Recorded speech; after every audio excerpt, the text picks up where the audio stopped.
Alright guys, here are 10 tips on how to play Elden Ring Nightreign to the best of your ability. I played the game for about 9 hours, I've been playing the demo, so let's jump right into it, okay? Number 1, communication. I know it seems simple, but it's very important. Since this is a cooperative game, you need to make sure, try to have friends that you can play with.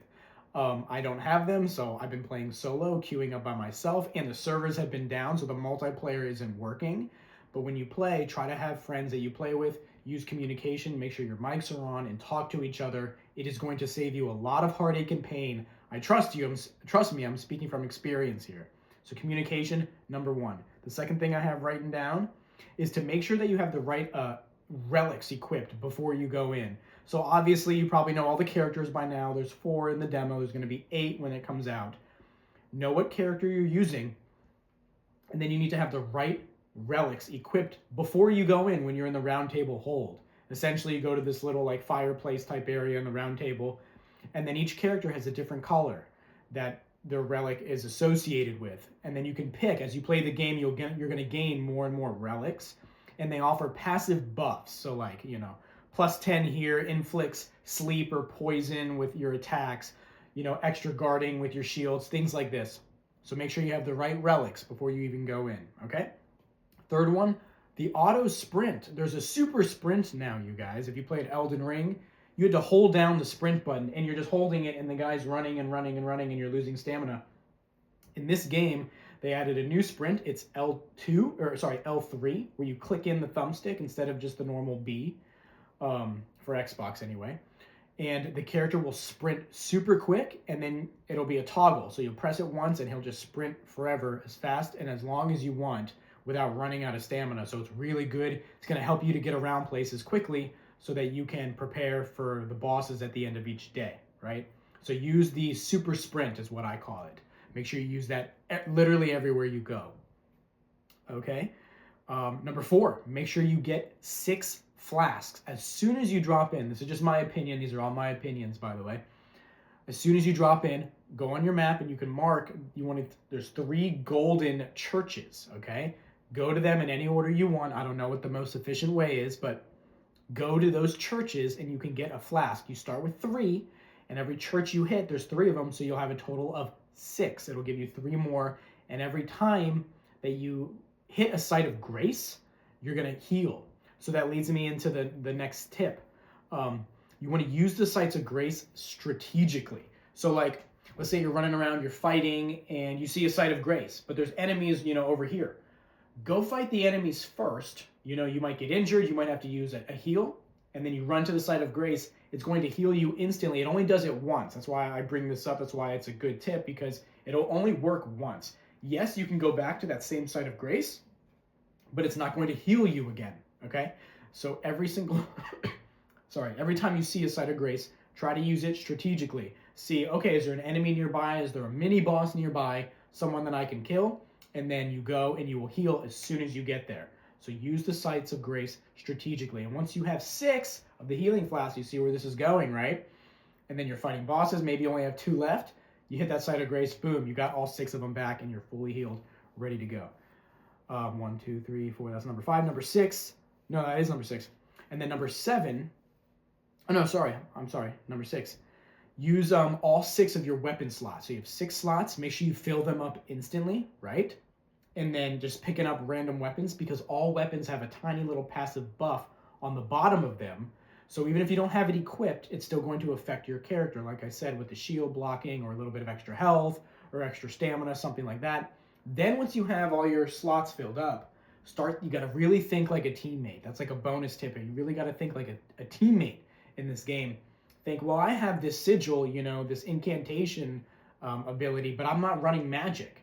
So at that point, you want to drop that, hopefully give it to your teammate if they're running magic, right? If they're a mage, they can pick it up and it'll benefit them. And then you pick up a different weapon that has another passive buff.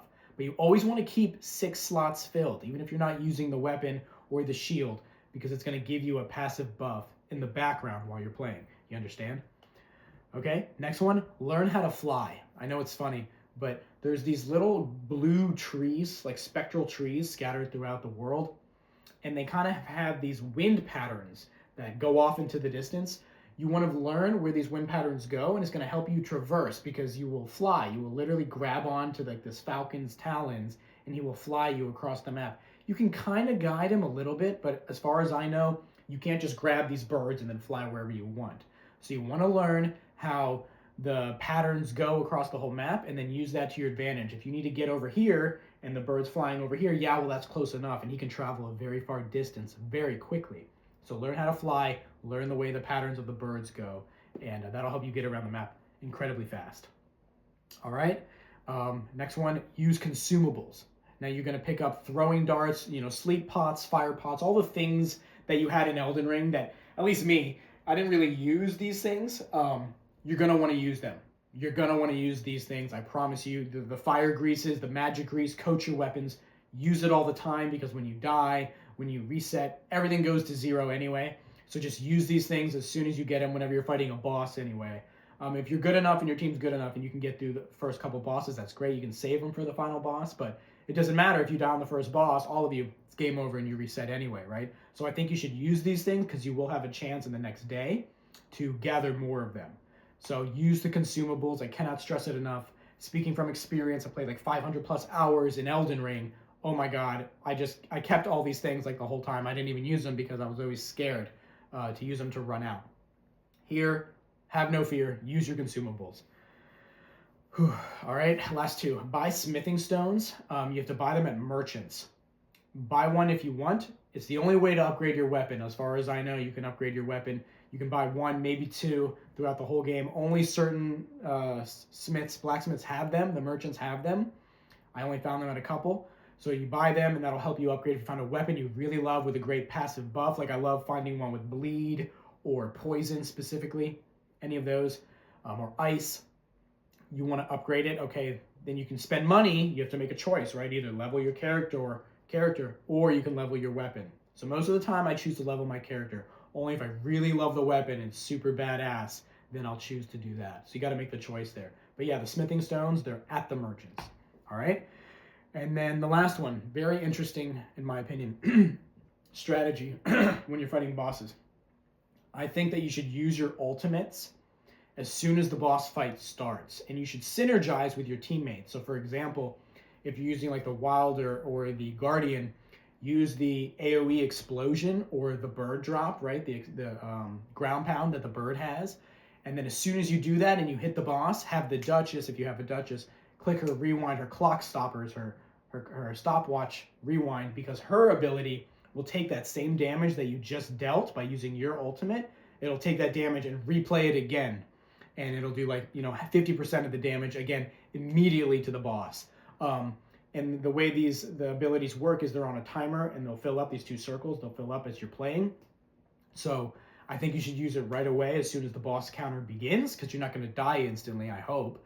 And then as you're fighting, you're now refilling up that second bar of your ultimates versus, so then you're going to be able to use two ultimates very quickly, versus if you go into the boss and you're fighting normally and then you're about to die, then you use your ultimate. Well, you just wasted all that extra time from the beginning of the fight until now, where you could have used one and then spent that time recharging. Versus if you fight the boss for 2 minutes and you're just fighting normally, that ultimate is sitting there being completely useless to you.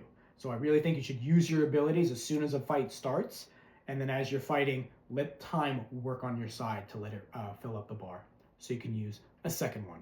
That's it, guys. Super fast, super quick. Let me know what you guys think. I'm enjoying the game. My biggest critique is that it needs more staying power. I need more progression from round to round. I feel like the relics just aren't enough. I need to be able to customize my character. There needs to be maybe a different levels of bosses as you go. After you get to the third day boss and you defeat him, that should unlock a whole new round with 3 extra days, and that's like the level 2. Everybody's level 2 and better. You get better gear, better weapons, everything, and it goes up to level 10 or something like that. I need more progression inside the round so that they carry over, and I feel like I'm getting bigger and better as time goes on. That's just me as my biggest critique, because as of right now, the little 3 relics that you bring in, it's not enough incentive for me personally to keep playing, for hundreds of hours like I did with Elden Ring. So hopefully they add stuff like that where you can customize your character, you can look super badass, and maybe bring a weapon or an ability, bring something that carries over. I want to have an incentive to keep playing this over and over. What do you guys think? See ya.